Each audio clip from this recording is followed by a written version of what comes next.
Welcome to Season 6 of Hoda's Career Info. Thank you for your continued support and for showing up. Many of you shared thoughtful feedback, and I listened. This season, we are spotlighting lived experiences of career literacy. And today's guest brings that to life. Self-published author, speaker, blogger, and podcast host Urmi Hossain will share the career literacy skills she developed as she transitioned from high school to real world, and how she uses these skills today to intentionally evolve her personal brand. I am your host, Hoda Kilani, career and academic coach. Stay tuned as I build on your continued engagement and trust. Let's go!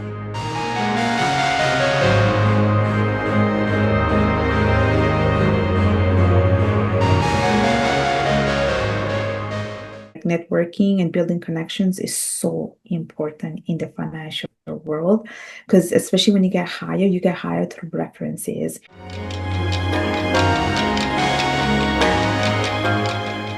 Your personal brand is portable. No matter where you go, you will always have your brand.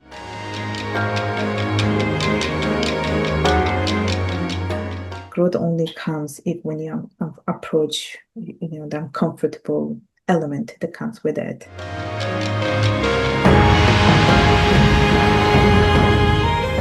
If you wanna grow as a person, you have to start today.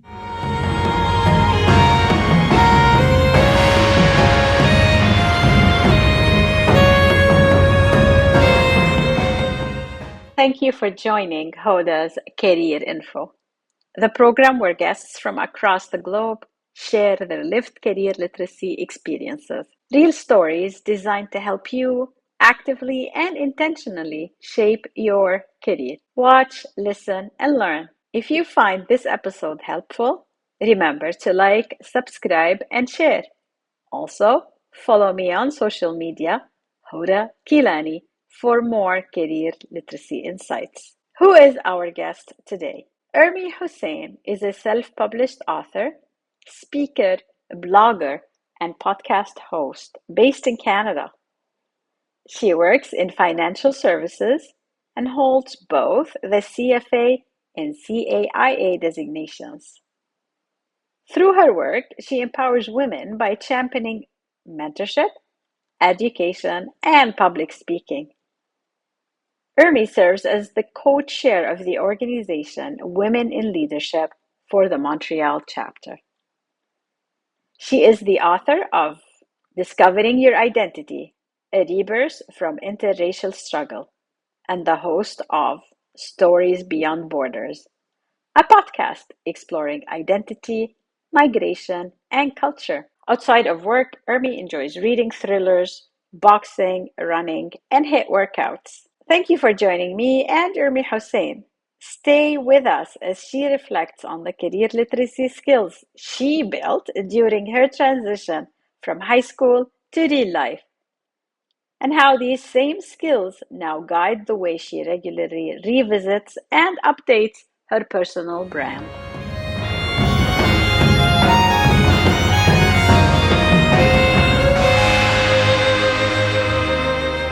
It's my pleasure today to welcome you, Urmi Hossain, to Hoda's Career Info.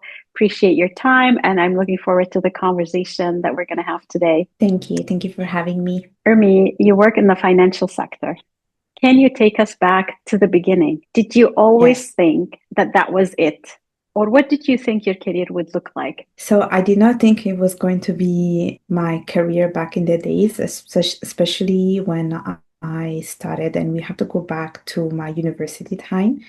So finance was never my major. It was actually my minor, and I had another major, which was international business. And what happened is I took a few international business classes, and I realized that I did not like the major.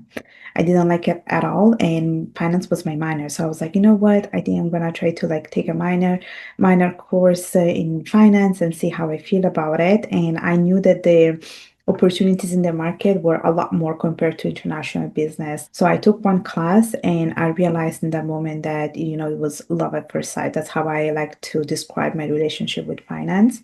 right away, immediately, I switched. I made that decision to basically make finance my major, and it's been a relationship that never ended. I don't think it will ever end. I very much enjoyed going to my finance classes. I enjoyed like studying for it, taking the exams, listening to my professors. And for me, it was quite effortless when it came to studying. Like I just felt like finance is so dynamic, which matches so well with my personality. And even after I graduated, I continued to pursue further studies. I did like a couple of designation in finance. I did the CFA program, the CAIA program, and I don't regret that decision of making finance my major back in the days. And I've been in finance for the past 10 years and I love being in it. Can you relate a little bit the finance to your values? It was just the love I saw in the course because it's very interesting that you asked me that question because it was never like finance was never taught to me in like in at home when I was growing up. It was never mentioned to me.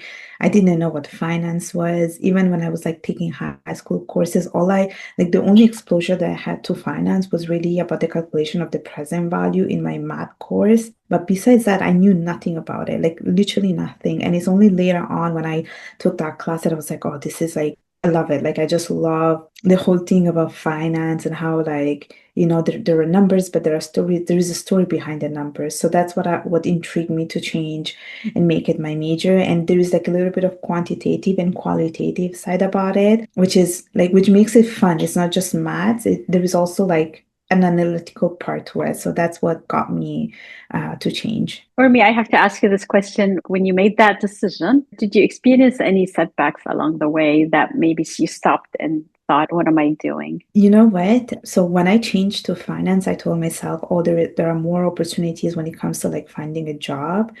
And this was also one of the reasons why I changed it. And when I changed it and I made the decision and I was looking for internship, especially when I was a student, I had a lot of setbacks, meaning that I was getting a lot of rejections. Like here I am making the decision of like changing to finance because I'm thinking, oh, people there is more demand when it comes to finance, right? But I'm getting rejected. And that was like a setback which made me rethink a little bit. But I also told myself that I enjoy, what I'm studying and I think it's quite normal that at the beginning of my career I get rejected. This is what I told myself, like I should not give up on it. And I was quite lucky that when it came to my first job, even though I was getting rejected through like, applying for different internship, when I went to this career fair, there was a financial company that was looking for like people. I just gave my resume and they hired me right away. So I was quite lucky that I got hired and I was working for that company while I was being a student. And then right after I saw this opportunity of telling them, look, I'm gonna graduate. Can I become a permanent employee? And so I made that switch, like in terms of my career. Like I went from being, an intern to becoming a full-time career, and that's how I got my feet wet. And that was my first job, like working for that company back in 2016. So at the beginning, yes, I was getting rejected so many times that I was like, I don't know if this was the right thing I made, but it was also about working on myself, getting a bit more experience, getting additional skills, additional knowledge, building, a circle of network. So this was something that I worked on later on as soon as I started to work in finance. You mentioned resume, you mentioned build network. Yeah. One of my focus is always, were these skills taught to you in school or did you have to learn them along the way? What skills did you learn along the way that they did not teach you in school, but you wish they did? So a lot of the things I had to learn them along the way because I think school they only teach you more from an academic point of view. It's all about like getting a good grade and now making sure that you have a high GPA. And that's pretty much it. They always focus about getting a degree, getting all this designation completed. But what taught me about, being in finance, what taught me is that you need to build a network. Like networking and building connections is so important in the financial world because especially when you get hired through references, and those things are so important. So networking was something that I really had to learn. I had to learn about, building connections within my company with other departments and not just with people in my department. I also had to learn about rejections in a way that, you get rejected when you get your first job, but you also get rejected afterwards when you are, let's say, changing jobs. And I had to learn about persistence. I had to learn about determination. I had to learn about consistency. And I had to learn how to use my networks even afterwards, even after I got, I started to work in the financial world. And I also had to learn a little bit about how to build your personal brand. This is something that I learned along the way, meaning that, you work for companies. Yes, that's true. That's great. But then it's you working for X, Y, and Z. It's not you just being you.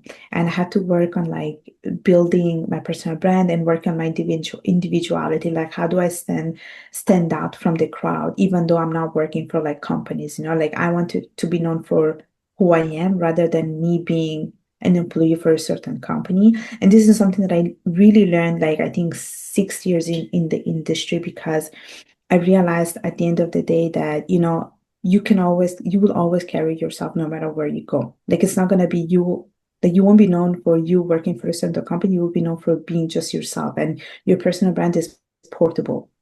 No matter where you go, you will always have your brand. So this is also something that I really had to learn on, like, focusing a little bit about how can I tell the world who I am if I'm not working for a company. So that was another thing that I learned, and I also learned how to make sure that this was all noticeable also through my LinkedIn profile. Like I do highlight all of my accomplishments. If I am featured in any, articles, I highlight that, because at the end of the day, when people are looking for someone, LinkedIn is the first place that they use. So I worked on those things later on in my career. Yes, you do have that personal brand presence. I mean, many of the young clients I work with and come to me for support, they feel that they need that incentive to take action. They wake up in the morning committed, but then by the end of the day, they're deflated. What motivates you or what helps you take action? Yeah, I think for me, I easily get motivated when I have around me people that inspire me. I have a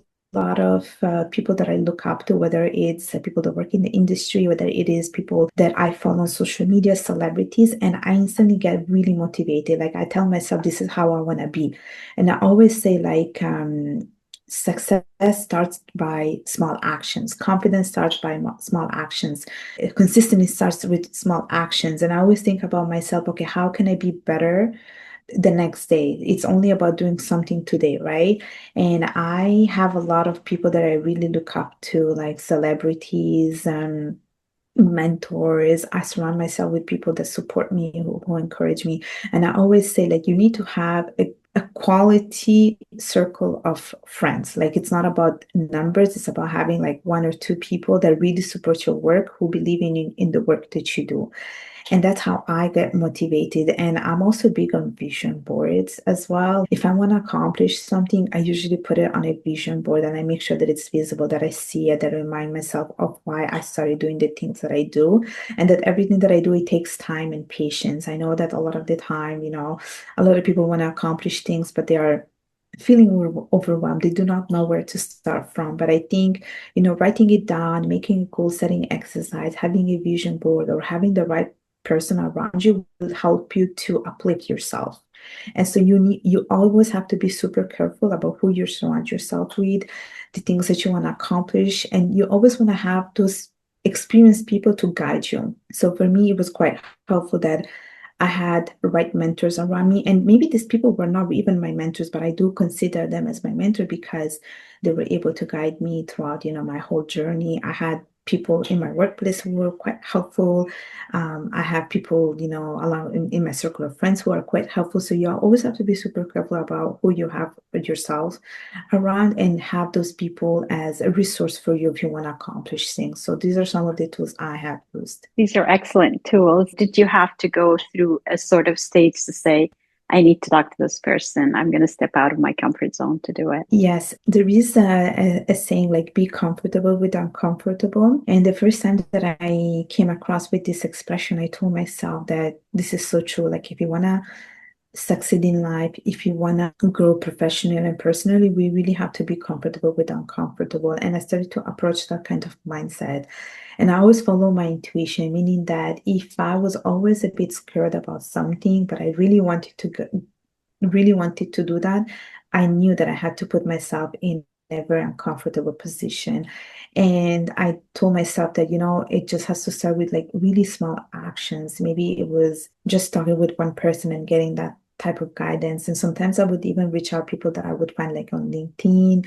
I would really use LinkedIn to reach out to people, or maybe like I would look them up on Google and read a little bit about their story, how they did it, or I would do some research on Google on how to do things. So usually it was really that way that I started to you know, see a little bit of my growth and be comfortable with that. That's sometimes, being uncomfortable, it's uneasy and you're not sure. There are so many uncertainties, but growth only comes if when you approach, the uncomfortable element that comes with it. Such wonderful advice. Urmi, these were all the questions I had prepared for you today. Was there anything else that you would like to add to help me wrap up the episode? I just have one message for the people who are listening, which is if you wanna grow as a person, you have to start today. And confidence is built through small actions. So whether it is you wanting to launch, a business, wanting to work on building a website, or you want to launch a podcast, you have to start today, and you have to start with small actions. It doesn't have to be, something that you do like overnight. And ask questions to people around you, like find people who have already done it, ask them for advice, ask them what resources they have used, and only through that type of education you'll be able to accomplish your goals. So confidence starts with small actions. Thank you so much for your time today, Urmi, and for this beautiful message. Thank you.